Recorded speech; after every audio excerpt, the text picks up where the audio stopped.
नमस्कार, मैं विनोद कुमार शुक्ला। अड्डा पर आपका स्वागत है। ममदानी के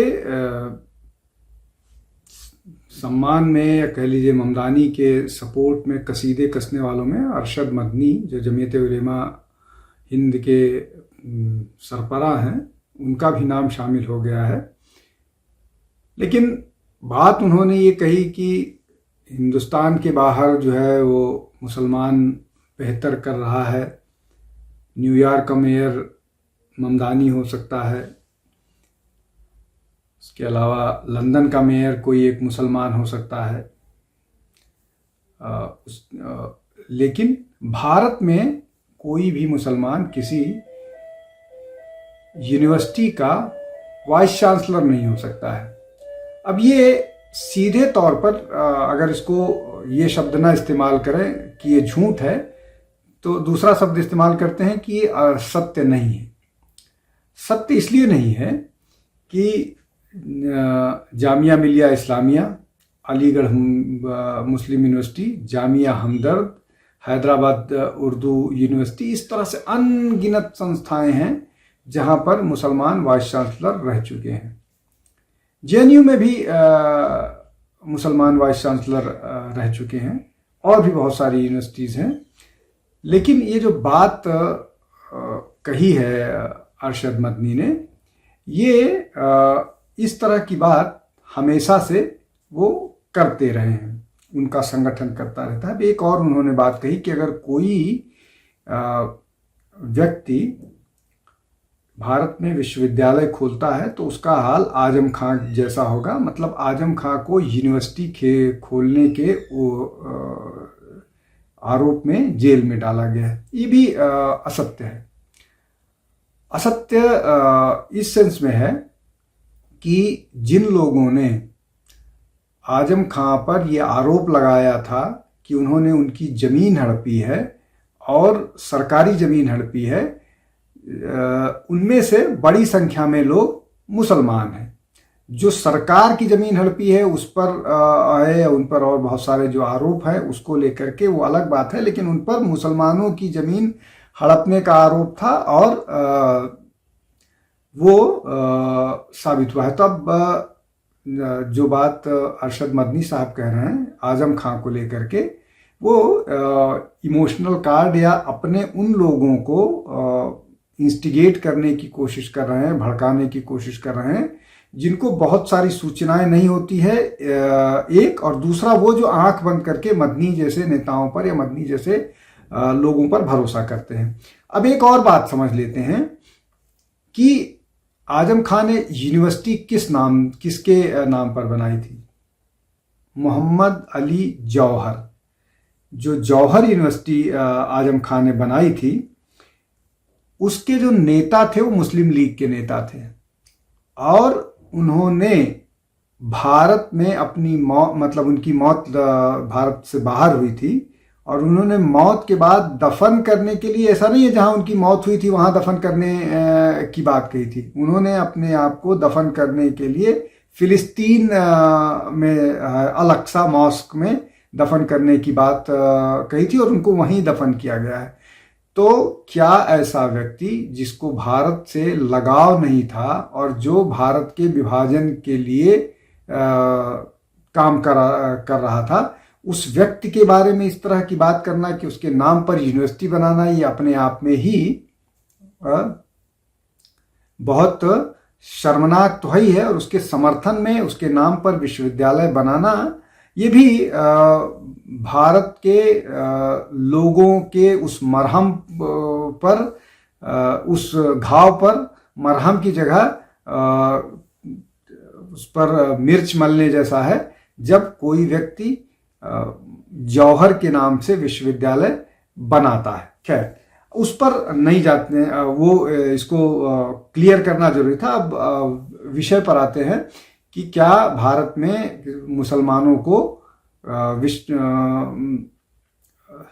अधिकार नहीं है कि वो वाइस चांसलर बन सके। मैंने बताया ये माइनॉरिटी इंस्टीट्यूट्स हैं, इनको फंड सरकार देती है, 100 करोड़ 200 करोड़ 400 करोड़ तक फंड देती है। अब आते हैं बाकी उस पर।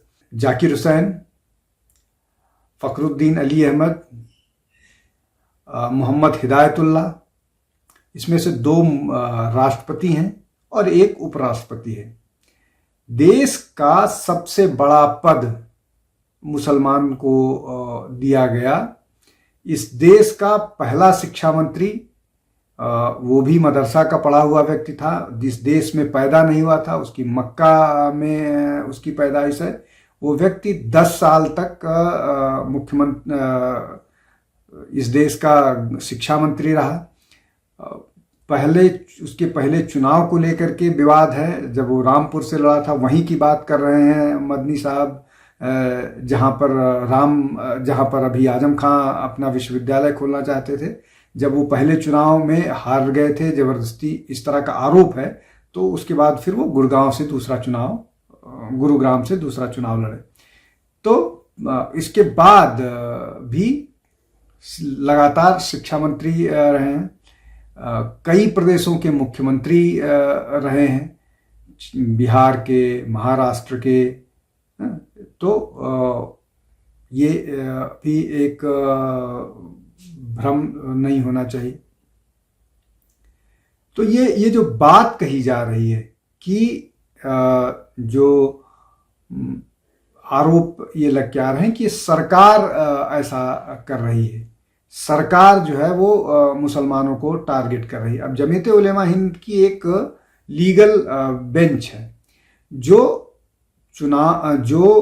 उस तरह के मुकदमे लड़ती है जिसमें मुसलमान टेरर केसेस में वो रहते हैं, या बाकी और ऐसे मामले जो जैसे राम मंदिर का वो एजुकेशनल इंस्टीट्यूशन है, दारुल उलूम देवबंद या जमीयत उलेमा हिंद, वो मुकदमा लड़ती है कि वक्त के खिलाफ मुकदमा लड़ती है, वो राम मंदिर का मामला लड़ती है, वो आतंकवाद में जो कन्विक्टेड लोग हैं उनका मुकदमा लड़ती है, वो एनआरसी का मुकदमा लड़ती है। तो जब आप इस तरह की राजनीति करते हैं और वो जिस एजुकेशनल इंस्टीट्यूट से संबंधित हैं, दारुल उलूम देवबंद, जो दूसरी अल अजहर के बाद दूसरी सबसे बड़ी इस्लामिक सेमिनरी है, इस्लामिक एजुकेशन इंस्टीट्यूशन है, वो वहाँ से फतवा या गजवाए हिंद के संबंध में आता है। हालांकि बाद में उसको लीपापोती करने की कोशिश की जाती है। वहाँ से ये फतवा इशू होता है कि जो मुस्लिम लड़कियां हैं उनको जो सेक्युलर एजुकेशनल इंस्टीट्यूशन से वहाँ नहीं जाना चाहिए, हिंदू लड़कों के साथ या उनके साथ लड़कियों के साथ उन संस्थाओं में नहीं जाना चाहिए। वो ये कहते हैं कि पेरेंट्स को अपने लड़कियों को फ़ोन नहीं देना चाहिए। ये सारी चीज़ें, इस तरह की बात जमीयत उलेमा या उनके जो सरबराह हैं वहाँ से बात आती रहती है। और जब वो ये कहते हैं कि इस देश में मुसलमानों मुसलमानों को कोई अधिकार नहीं है या मुसलमानों को कोई वो नहीं आता है, तो मैं उस पर भी आता हूँ कि हिंदू बाहुल्य क्षेत्रों से किस तरह से अभी तो मैंने राष्ट्रपति और बाकी मुख्यमंत्री और केंद्रीय लंबी फेहरिस्त है केंद्रीय मंत्रियों की, उसके अलावा बहुत सारे और हुए हैं। अब मैं आपको बताने की कोशिश करता हूं कि किस तरह से हिंदू डोमिनेटेड कॉन्स्टिट्यूएंसी से लोग चुनाव जीत कर आते रहते हैं। मैं दो बड़े नाम की लेता हूं, दोनों आइडियोलॉजिकली एकदम अलग वाले थे, इसलिए ये कहना कि किसी एक आइडियोलॉजी का व्यक्ति चुनाव हिंदू डोमिनेटेड से जीत रहा है, वैसा नहीं है। आरिफ मोहम्मद खान अभी बिहार के गवर्नर हैं, वो अपना चुनाव कानपुर से 1980 में जब वो एमपी बने थे तो वो अपना चुनाव कानपुर से जीते थे। उसके बाद वो और दो बार चुनाव जीते हैं, दोनों बार हिंदू डोमिनेटेड कॉन्स्टिट्यूएंसी से। जब वो अपना चुनाव हारे थे तो बहराइच से हारे थे, और बहराइच भी हिंदू डोमिनेटेड। जब बीजेपी से चुनाव लड़े थे, तो जब बीजेपी से वो चुनाव लड़े तो उनको मुस्लिम वोटर्स ने वोट नहीं किया। तो ये स्थिति है। दूसरा नेता कौन है? जो मुफ्ती मोहम्मद सईद जो है, वो मुजफ्फरनगर से चुनाव जीत करके आए थे और वो गृह मंत्री बने थे। जब वीपी सिंह की सरकार थी तो उसमें वो गृह मंत्री बने थे और वो मुजफ्फरनगर से चुनाव जीत करके आए थे।